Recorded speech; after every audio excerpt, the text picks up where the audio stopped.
toujours très honoré de faire une vidéo pour vous. Oui, aujourd'hui on parle de Sylvie Mathurin.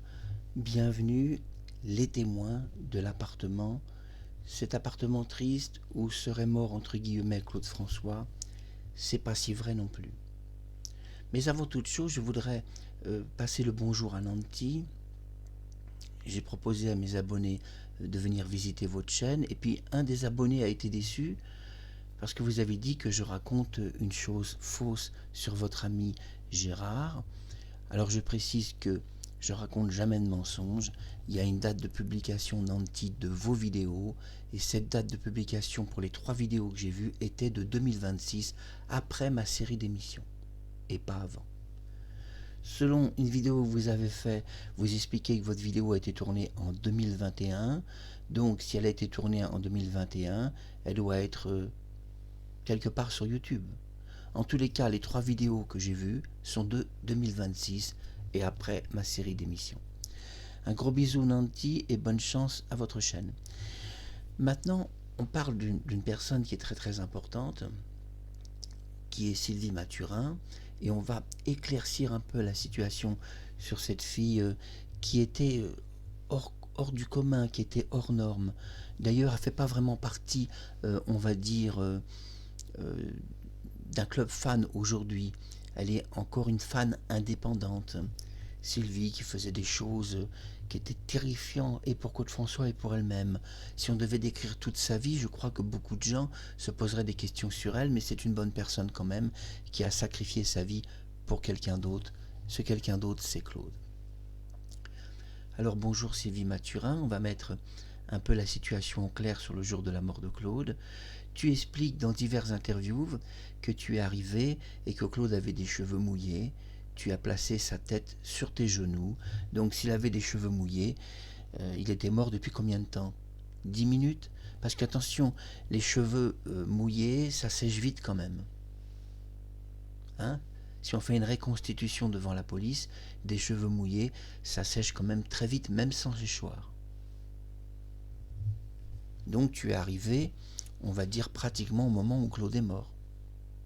Puis tu as précisé que tu as évacué des médicaments. Bon, on ne va pas rentrer dans les médicaments. Michel Lafon a révélé que Claude avait 3000 sortes de médicaments dans sa salle de bain. Mais évidemment, dans la mort de Claude François, c'est tous des espèces de petits connards qui nous racontent l'histoire d'une applique donc, qui pendait sur le mur. Alors Kathleen nous explique qu'elle s'était complètement arrachée du mur et qu'elle avait fini sur le sol, mais Michel Pleiber nous dit tout le contraire, que l'applique était sur un mur et elle pendait. Mais je dis à Michel Pleiber, vous imaginez si le Quai d'Orsay divulgue des fausses informations? Qu'une applique pend sur un mur, alors que le témoin de la mort de Claude François, le seul témoin qui serait Kathleen, puisque Marie-Thérèse était sur une terrasse au moment où elle a entendu le cri de Kathleen. Le seul témoin nous parle que l'applique s'est arrachée du mur et restée collée dans les mains de Claude François et qu'elle s'est terminée sur le sol. On a même d'autres détails dans des articles. L'ampoule s'était brisée en 1000 morceaux sur le sol. Vous imaginez quand même un homme du Quai d'Orsay. Michel Pleiber, qui est quand même dans les affaires Messrine, c'est lui qui avait le dossier de Messrine, c'était donc l'enquêteur numéro 1 français. Cet enquêteur numéro 1 français nous fait une contradiction de témoignage devant le seul témoin de la mort de Claude. Lui nous explique, l'enquêteur Messrine, que l'applique pendait sur le mur. Et voilà Kathleen nous dit le contraire, que l'applique s'était arrachée, était restée collée dans les mains de Claude et avait fini sur le sol. Mais je dis, mais même Michel Pleiber pourrait être en garde à vue. Parce que là, on pourrait se poser la question, est-ce que Claude n'a pas été assassiné par un gang de plusieurs balles, plusieurs impacts dans le corps, et vous avez embaumé son corps, pourquoi? Pour enlever les impacts de balles. C'est tout. Et ça explique alors la présence de Michel Pleiber, qui s'occupe de Messrine, qui était dans un hold-up de la banlieue du Sud. La banlieue du Sud, c'est un gang qui avait tiré sur Claude François. Ils étaient à 800 mètres de son domicile avec des armes à feu à la main. Et on nous dit, non, c'est un hasard. Le gang était à 800 mètres, ils avaient des flingues, mais c'est juste un hasard. C'est comme Michel Pleiber qui nous explique, j'étais là par hasard. Vous imaginez la version du Quai d'Orsay dans la mort de Claude François. Les mecs, ils sont là par hasard. Mais votre histoire dans un tribunal, elle saute. Un jury vous fait sauter sur la lune. Il y a quand même des règles. Il y a eu toutes sortes de menaces dans la mort de Claude François. On va enlever juste la photo de Sylvie, je reviendrai sur elle après. Je précise donc Albin Michel, Claude François de A à Z, Gilles Lotte. Donc Jean-Marie Piton, je le précise aux amis de Claude François, est mort en 1979, criblé de balles à Pigalle. Son cadavre a été retrouvé à Pigalle. Source Albin Michel et même de police. Voilà, je le précisais, comme ça vous aurez quelque chose à dire dans vos associations, qui sera sur des sources d'informations réelles. Mais au-delà de ça, je ne critique pas les amis de Claude, parce qu'il en a bien besoin aujourd'hui, pour que sa mémoire continue à travers eux. Mais on a vu le témoignage de Gérard apparaître. Bon, selon Nanty, elle aurait fait un film en 2021, c'est tout à fait possible que le film soit de 2021, mais la date de publication que moi j'ai vue pour les 3 vidéos, c'était 2026, et après ma série d'émissions. Qui n'est d'ailleurs, je précise, ma série d'émissions pas terminée. Non, on n'y est pas encore, au cœur de l'histoire complète. Bonjour Claude François Junior. Claude François Junior est la personne qui suit attentivement ces émissions, c'est le fils de Claude François. Bonjour au deuxième fils, c'est Jean-Marc, de son vrai prénom, parce que ça on l'a jamais entendu nulle part. Hein, j'entends toutes les Claudettes, elles l'appellent Marc, Marc. Les associations disent ah oui c'est Marc, c'est Marc. Alors je dis aux associations c'est Jean-Marc. Voilà, c'est un prénom composé. Commençons par le commencement. Donc Jean-Marc, qui est le deuxième fils de Claude, qui est bien pour son âge. On m'a dit malheureusement, au café de Dany, quand elle avait ouvert son café, au café-restaurant sur la plage, qu'il allait pas très bien, il a touché à certaines choses, sans doute un peu comme son père, il a touché à certaines choses. Mais en tous les cas, je pense que si Claude n'était pas mort quelque part, il n'accepterait pas ça. Que son fils finalement tombe finalement sur le sol, pourquoi pas dans une salle de bain, en ayant touché quelque chose. Je ne crois pas que c'est la solution de toucher quelque chose. Et je le dis à mon coco, tu as été l'ami d'un garçon que j'aime beaucoup qui est Jean-Luc Delarue. Mais bon, Jean-Luc Delarue, on doit le dire, était un trafiquant de drogue quand même. Mais je ne suis pas étonné que vous êtes tous dans une histoire de drogue, que ce soit de la mort de Claude François avec tous ses médicaments, et puis tout le reste. Vous avez tous toujours trempé dans la drogue, quoi qu'on dise. Mais à un moment donné, vous devez un petit peu ramener les gens à la vérité, et puis surtout dire la vraie mort de Claude François, qui n'a rien à voir avec une électrocution. Hein, l'affaire est plus compliquée. Quand on refuse une autopsie d'un président de la République, on ne vient pas nous dire qu'il est mort électrocuté. Parce que l'autopsie aura révélé beaucoup de choses. C'est pour ça que la famille François l'a refusé. Et quand la police se permet de remonter une applique contre un avis du tribunal, parce que le tribunal a dit vous ne devrez jamais remonter cette applique, elle n'est pas tout à fait parfaitement isolée. Qu'est-ce que fait la police? Il ne la bricole pas, il ne la change pas, il la remonte sur l'hôtel particulier de Claude. Il remonte écoutez bien, il remonte une applique criminelle sur un mur. La police a fait ça. Ils ont remonté une applique criminelle sur un mur. Mais dans un tribunal, face à un jury, mais la police saute. Michel Pleiber saute, qui était là par hasard, avec sa contradiction de témoignage avec Kathleen. Mais vous sautez tous. Même Gérard, il saute. Je le dis à Nanty, parce que je ne vous critique pas, mais votre copain Gérard, il saute. Parce qu'il y a contradiction de témoignage. Par rapport à Marie-Thérèse, elle n'a jamais été sur une terrasse. Elle le dit. Hein. Et le cri qu'elle entend de Kathleen vient de la salle de bain, pas de la terrasse. Et Claude n'était pas sur une terrasse où elle a traîné son corps. Il était dans une salle de bain. Marie-Thérèse explique qu'elle a entendu un cri, elle a à peine posé le plateau sur la terrasse. Il n'y a jamais eu de bain de soleil, jamais eu de terrasse. Et à Météo France, il faisait 0 degré. Un bain de soleil à 0 degré, arrêtez de nous prendre tous pour des débiles. Claude aurait pu avoir du retard et puis nous raconter toute une histoire à dormir debout de terrasse. Mais dans les faits de ce témoignage-là qu'on doit prendre au sérieux, c'est la collection officielle de Claude. C'est pas rien. Si dans cette collection officielle, on commence à nous raconter des mensonges, mais alors tout est faux. Dans ce cas-là, tout est faux. De toute façon, mettons les choses au clair. Je vais remettre la photo de Sylvie. Parlons de choses claires et de choses vérifiables toujours, avec des faits et des preuves, et pas des on-dit. Sur Sylvie Mathurin, c'est pas une mauvaise personne. C'était une fan qui est devenue son habilleuse, Claude, par rapport à elle, était peut-être beaucoup plus, lui, une mauvaise personne. Peut-être que de temps en temps, il avait tendance à trahir les gens qu'il aimait, parce que ces gens-là l'aimaient, l'adoraient, mais lui, parfois, il les trahissait. Donc il pourrait, je parle de Claude, se reprocher d'avoir trahi Sylvie Mathurin ou tant d'autres personnes. C'était pas un saint, c'était pas un homme parfait non plus, hein. Mais c'était quand même une personne de cœur, qui avait une sensibilité, qui avait des belles chansons, qui avait quand même un vrai amour de son public. On ne doit pas oublier quand même qu'il y avait quelque chose de vrai derrière le personnage, parce que sinon, c'est même plus la peine de suivre quelqu'un comme ça, hein. C'est plus la peine de parler de lui, si c'était une ordure. Donc c'est pas le cas, hein.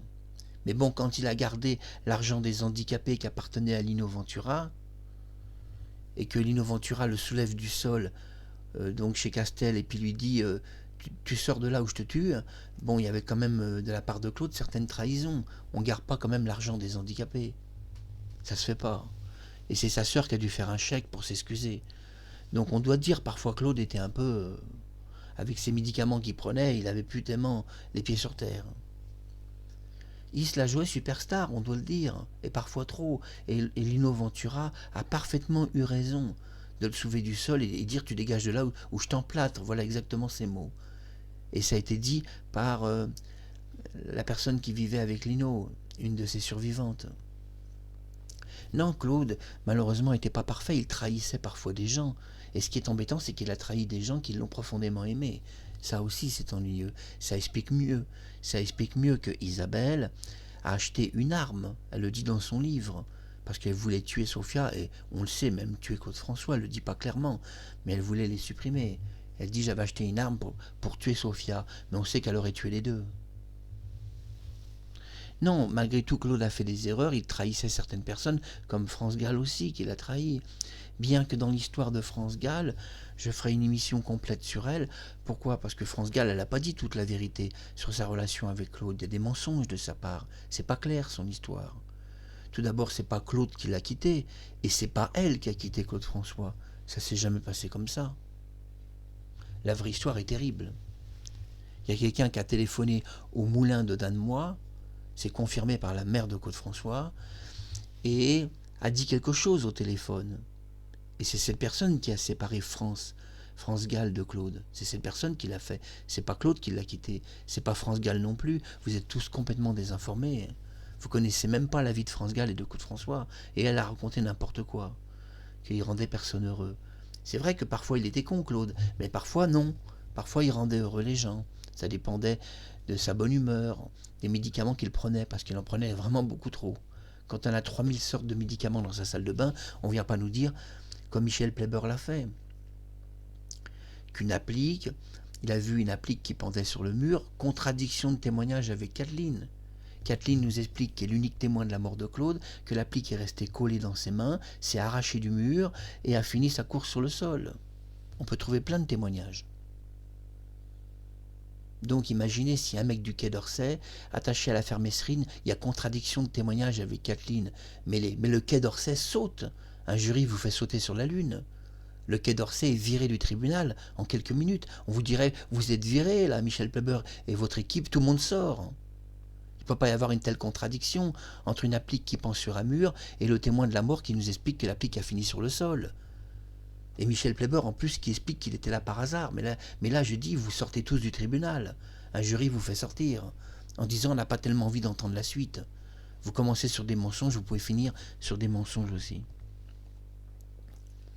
Ce que Claude François Junior a besoin, c'est de la vérité sur la mort de son père. Déjà, mettons les choses au point. Combien de jours Claude François a resté dans sa tombe? Avez-vous une idée? Je suppose que personne ne le sait. Donc, certificat, alors c'est pas un certificat, mais certificat de décès du pompier, ça oui. Certificat 14h45, d'autres versions 14h35, c'est pas grave. 14h45, c'est l'acte de décès qui a été fait par une mairie annexe. Tout d'abord, petit détail, une mairie annexe, il n'y a pas plus corrompu que les mairies annexes. Une mairie annexe, une mairie annexe n'est pas vraiment une vraie mairie. C'est une sous-mairie, parfois très très très corrompue. Je cite par exemple la ville de Grimaud et Port-Grimaud. Eh bien la mairie annexe, obéit au maire, mais pas surtout. C'est de la corruption partout. Emplacement de bateaux, fraude, etc. C'est un type qui travaille chez eux qui m'a dit non, non, la mairie annexe, on n'a rien à voir avec la mairie. Nous, c'est un système privé, on n'a rien à voir avec eux. Alors imaginez si des mairies annexes font la loi. Et c'est une mairie annexe qui annonce que Claude est mort. Dans le 16e, une mairie du 16e, où Paul Lederman est l'ami de tous les gens dans cette mairie, où il peut obtenir lui-même un acte de décès en 5 minutes. On nous prend pour des cons. Alors combien de jours Claude François est mort? Vous allez dire, il est mort jusqu'à aujourd'hui. Mais je ne suis pas de votre avis. Vous voyez, vous devez suivre cette série d'émissions. Je ne suis pas de votre avis qu'il est mort, Claude, jusqu'à aujourd'hui. Ça, c'est votre version édulcorée de la vérité. Claude François, son cercueil, a été descendu dans le caveau familial, pas enterré. Parce que des années et des années et des années, on nous a expliqué que Claude avait été enterré. C'est moi en premier qui ai diffusé sur ma chaîne une photo inédite où nous voyons l'ouverture du caveau. Regardez bien, personne n'avait jamais montré cette photo avec l'ouverture du caveau. On voit que c'est une ouverture de caveau avec des blocs de béton. Il n'a jamais été enterré, Claude François. Et pendant des années, toutes les associations amis de Claude François nous ont dit il est enterré, il est enterré. Alors, les associations d'amis de Claude, je ne critique pas Nanty, bien sûr, je ne parle pas d'elle, mais d'autres associations, parce qu'il y en a beaucoup, arrêtez de dire qu'il est enterré, il n'a jamais été enterré. Il a été mis dans un caveau. Il a été mis combien de jours dans le caveau? Il est mort combien de jours, Claude? Vous avez une idée? Quelqu'un sait combien de jours il est mort? Combien de jours il est resté dans sa tombe, Claude? Parce que vous savez, c'est pas rare que les Égyptiens sortent de leur tombe. Parfois, on n'a même pas besoin de les aider. Mais je ne vais pas vous dire qu'il y a eu un phénomène paranormal. Non, non, non, Claude est descendu dans son caveau le 15 mars. Le 25 mars, 10 jours après, le cercueil était volé au cimetière. Regardez les autres émissions, si celle-ci vous intéresse. Connectez-vous sur ma chaîne, vous cliquez sur le logo où vous voyez ma photo, et là, en cliquant sur le logo, va apparaître donc ma chaîne. Et une fois que ma chaîne est apparue, vous cliquez sur vidéo. Pas short parce que je fais aucune vidéo coupée. Donc vous cliquez sur vidéo et vous verrez toute la liste des vidéos de plus de 500 vidéos. Alors, il est resté combien de jours, Claude, dans son cercueil, dans sa tombe? Eh bien, 10 jours. 10 jours, il est resté dans sa tombe. 10 jours plus tard, France Dimanche publiait une grosse page nationale, c'est-à-dire dans toute la France, que le cercueil de Claude François avait été volé dans le cimetière. Il est resté 10 jours dans sa tombe. Pourquoi Elvis Presley s'est fait enterrer dans son jardin, chez lui, dans sa maison, dans sa propriété? Parce que les cercueils sont volés des stars. Charlie Chaplin, son cercueil avait été volé, Claude aussi. On ne doit pas se faire enterrer dans un cimetière quand on est une superstar. On doit se faire enterrer chez soi, comme Alain Delon, qui est enterré dans son jardin. Comme ça, il y a des caméras de surveillance. Et Claude, si vous voulez, n'a pas voulu se faire donc enterrer, mais c'est pas le mot enterrer, c'est le caveau, donc descendre dans le caveau. Il n'a pas voulu le faire dans sa propriété. Déjà, il ne pouvait pas vraiment le faire, puisque sa propriété appartenait presque à l'État. Il était déjà dans la ruine fiscale. Donc c'est difficile de se faire enterrer dans son jardin quand vous n'êtes déjà pratiquement plus propriétaire de ce moulin. De toute façon, Claude parlait quelques jours avant sa mort de vendre le moulin pour payer ses dettes. Et c'est ce qui sera fait par Alain-Dominique Perrin, qui va vendre le moulin pour payer ses dettes. Il n'avait pas le choix, il ne pouvait pas payer sinon. Personne ne pouvait payer. Quand on dit que Claude, ses affaires se sont redressées après sa mort, il a vendu du disque. Je dis, il n'a pas suffisamment vendu, puisque vous avez quand même vendu le moulin. Et j'ai appris qu'en janvier 2026, mon coco voudrait acheter, si vous voulez reprendre, ce serait mieux, le moulin de Danemois. Oui, ce serait une bonne idée que tu reprennes ce moulin. Mais le problème, mon coco, c'est que tu es dans un endroit de gangsters. Toute la région de l'Essonne, Milly, la Forêt, tout ça, ce sont tous des gangsters. C'est pas une bonne idée. Claude, de toute façon, ne voulait plus de ce moulin. Il en voulait plus, il voulait le vendre. Il voulait repartir en Égypte. Je veux dire que, je le dis à mon coco, peut-être tu ferais beaucoup plus plaisir à Claude de racheter la maison de son enfance. Ça le toucherait beaucoup plus que le moulin. Le moulin, de toute façon, il n'en voulait plus, Claude. Il voulait le vendre et s'en débarrasser. On doit être conscient de la vraie vie de Claude. Et pas de tout ce qu'on nous raconte. Même France Gall, tout ce qu'elle nous a raconté, c'est tout faux. Presque tout est faux de ce qu'elle nous a dit. Je ferai une très belle émission sur la vraie rupture de France Gall et de Claude. Ça s'est pas passé comme on vous dit. Ce n'est pas Claude qui l'a quitté, ce n'est pas France Gall. Et Claude ne l'a jamais quitté à l'Eurovision. J'entends des conneries comme ça qu'il l'a quitté à l'Eurovision. Mais jamais de la vie. Il l'a pas quitté à l'Eurovision. France Gall est venue, elle a cogné à sa porte. Après l'Eurovision, elle est venue le voir dans son appartement secret à Paris. Elle a cogné. Il n'a pas ouvert, c'est vrai, pendant un long moment. Parce qu'il avait dit au téléphone, tu gagnes l'Eurovision, mais tu me perds. Mais finalement, elle a insisté, elle a cogné, et puis Claude a ouvert sa porte. Ils se sont finalement embrassés, serrés dans les bras, et puis se sont pardonnés. Et elle a continué encore de nombreux mois avec lui. Donc tout ce que vous racontez est faux sur France Gall. Ça s'est jamais passé comme ça. Mais c'est amusant, c'est des histoires urbaines. On nous raconte sur la vie des stars des histoires urbaines qui n'ont jamais existé. Mais c'est amusant à lire. Seulement dans la vraie vie, il y a quand même des vrais témoins, comme par exemple la mère de Claude François, quand même, qui est quand même un vrai témoin de sa vie. On ne peut pas renier certaines personnes qui ont quand même côtoyé Claude. La mère de Claude parle de France Gall. France Gall dormait devant le moulin de Claude François, devant le portail. Ça, vous ne le savez pas. On peut le savoir que par la source d'information de sa mère. Elle dormait même avec sa mère. Sous les couvertures de sa mère, elle se cachait parfois pour faire la surprise à Claude. On apprend plein de choses extraordinaires par la mère de Claude François. Alors tout ce qu'elle nous a dit, France Gall, qu'elle était malheureuse, tout ça, que personne n'était heureux, suivez bientôt mon émission, la véritable vie entre France Gall et Claude François, et croyez-moi, je vais vous donner de la bonne information et de la vraie. Ça va être autre chose que tous les conneries qu'on entend sur YouTube. Mais il y a des gens qui sont de bonne foi et qui colportent accidentellement des erreurs. Et malgré tout, quand ils colportent des erreurs, c'est accidentel. Ils restent de bonne foi, les gens. Ah oui, il y a des gens qui font des erreurs, mais ils sont de bonne foi. Pour éviter de faire des erreurs, moi je m'appuie sur des sources d'informations réelles et vérifiées. Comme ça m'évite de me tromper.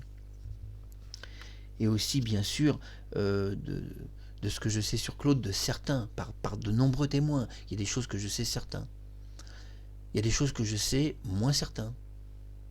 Comme par exemple, est-il mort ou pas? Ça serait, disons, moins certain. Il pourrait y avoir quand même l'ombre d'un doute que le fait qu'il soit réellement mort. Mais il y a l'ombre d'un doute aussi qu'il est vivant. Parce que on va répondre dans cette émission, c'était le but de cette émission, combien de jours Claude est descendu dans son caveau familial? 10 jours. 10 jours. France Dimanche publie un article 10 jours après que le cercueil était déjà volé. Ils ont embarqué le corps. Mais je veux dire que on nous dit oui, mais il doit quand même être dedans. Eh bien, je dis s'il est dedans, vous faites une expertise ADN. Vous ouvrez le cercueil, vous demandez une expertise ADN. Mais vous pensez bien qu'un caveau comme ça, qui n'est pas très protégé, dont on peut faire un tunnel, vous pensez bien qu'il ne pouvait pas tenir plus de 10 jours. Quand on voit que des mecs aujourd'hui arrivent à forcer des coffres-forts de banque, et que ça leur prend quoi, 6-7 heures. Alors un caveau, avec quelques blocs de béton, on comprend qu'au bout de 10 jours, le cercueil il est parti. Donc vous êtes tous bienvenus, qui que vous soyez, je critique personne, j'essaie de faire mes émissions sur des sources d'information le plus parfait possible, et j'espère ne pas colporter accidentellement d'erreurs. Mais je fais attention à cela aussi, je suis très prudent. C'est pour ça que je parle de faits et de preuves. Vous avez remarqué, à chaque fois que je vous parle de faits et de preuves, j'évite les rumeurs. Il y a des rumeurs intéressantes sur la mort de Claude. Il y a diverses rumeurs intéressantes, qui pourraient être vraies d'ailleurs. En partie, c'est ça le pire. C'est pas parce que certaines rumeurs paraissent inexactes qu'elles ne sont pas non plus en profondeur. Il y a souvent, on dit un peu de vérité même dans certaines rumeurs. Et oui, il y a toujours un petit quelque chose. Mais en conclusion de cette émission, combien de temps Claude François est resté dans son caveau? C'est 10 jours exactement selon France Dimanche. À condition que la police n'ait pas récupéré le cercueil. Mais bon, si le cercueil a vraiment été volé, quelle chance ils ont de récupérer le cercueil? Ils n'en ont aucune. Vous avez déjà vu des gens prendre autant de risques, passer plusieurs heures dans la nuit à retirer un cercueil pour le ramener? Vous avez déjà vu ça? Jamais. Si les gens ont kidnappé le cercueil de Claude François, c'est parce qu'ils voulaient récupérer le corps, pour diverses raisons. Ou parce que Claude n'est pas mort et le cercueil était vide, et qu'il était important de vite récupérer ce cercueil vide avant que quelqu'un un jour l'ouvre. et découvre qu'il n'y a personne. Oui, c'est une probabilité. On doit la dire. C'est pas faux de le dire. Mais c'est intéressant parce que je vois que quand même, la plupart des gens se mobilisent pour cette émission, La mort de Claude François. Donc je dis à Nanti Clo-Clo que j'aime bien votre chaîne, je vous rassure, j'étais un peu étonné de votre vidéo où vous me dites que je dirais une fausse vérité sur Gérard, une fausse chose. Votre vidéo selon vous est de 2021, mais je vous dis, elle a été publiée sur YouTube en 2026 après ma série d'émissions. Mais il est possible que vous ayez enregistré votre vidéo en 2021. Ça c'est possible. Mais bon, sur les publications, c'est 2026, c'est ce qui est écrit du moins sur les 3 publications que j'ai vues. Donc c'est à vous de marquer vieille vidéo de 2021. Voilà, vous pouvez d'ailleurs encore faire le rectificatif. Mais de toute façon, ça ne change rien. Pourquoi? Parce que Gérard fait un contre-témoignage. Par rapport à Marie-Thérèse, qui est ici, par rapport à Marie-Thérèse, Gérard ne peut pas avoir vu Marie-Thérèse et Kathleen sur une terrasse, c'est impossible.